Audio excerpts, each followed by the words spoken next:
આપ જોઈ રહ્યા છો સ્પાર્ક ટુડે ન્યૂઝ। ગ્રામીણ વિકાસ મંત્રાલય, ભારત સરકાર અને ગ્રામ વિકાસ વિભાગ ગુજરાત સરકારના સંયુક્ત ઉપક્રમે Gujarat livelihood promotion company limited દ્વારા જ આયોજિત સરસ મેળાનું 2024નું એક આયોજન કરવામાં આવ્યું, જેમાં અકોટા સ્ટેડિયમ ખાતે કરવામાં આવ્યું છે।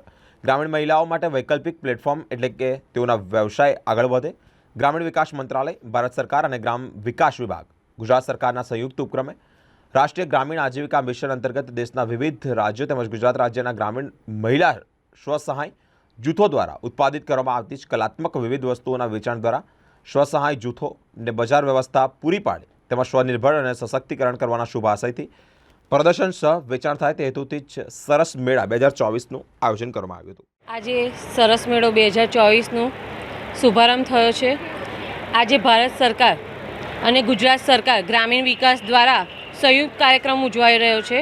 તેમાં સખી મંડળો, સ્વસહાય જૂથની બહેનો જે પોતાનો ગૃહ ઉદ્યોગથી જે વસ્તુઓ ઉત્પાદિત કરે છે એ વસ્તુઓનું વેચાણ સહ પ્રદર્શન માટે આ એક સ્ટોલ તરીકે એમને જગ્યા મળે જ્યાં એ લોકો વેચાણ પણ કરી શકે અને એમના દ્વારા જે ઉત્પાદિત થતી વસ્તુઓ છે તેનું પ્રદર્શન કરી શકે।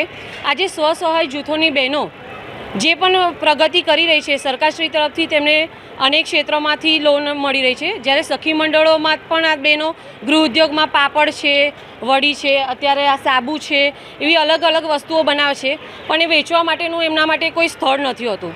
આજે આ સરસ મેળા દ્વારા એમને એક પ્લેટફોર્મ આપવામાં આવ્યું છે જ્યાં તે પોતાની વસ્તુઓનું ઉત્પાદન કરેલી વસ્તુઓને વેચાણ પણ કરી શકે અને તેનું પ્રદર્શન પણ કરી શકે।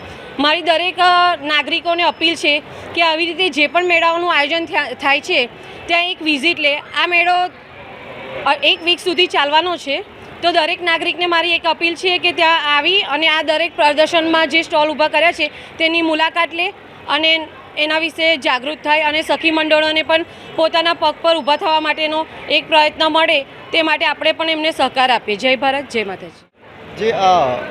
વડોદરા જિલ્લાની જનતા માટે એક લહાવો આવ્યો છે કે આપણે જે વડોદરાના અકોટા સ્ટેડિયમ ખાતે GLPC દ્વારા જે સરસ મેળાનું આયોજન કરવામાં આવેલું છે, જેમાં 28 જિલ્લાના 55 સ્ટોલો અહીંયા જે આવ્યા છે અને એમાં સખી મંડળની બહેનો દ્વારા જે વસ્તુઓ તૈયાર કરવામાં આવે છે, વિવિધ વસ્તુઓ છે, જેમ કે હવે જે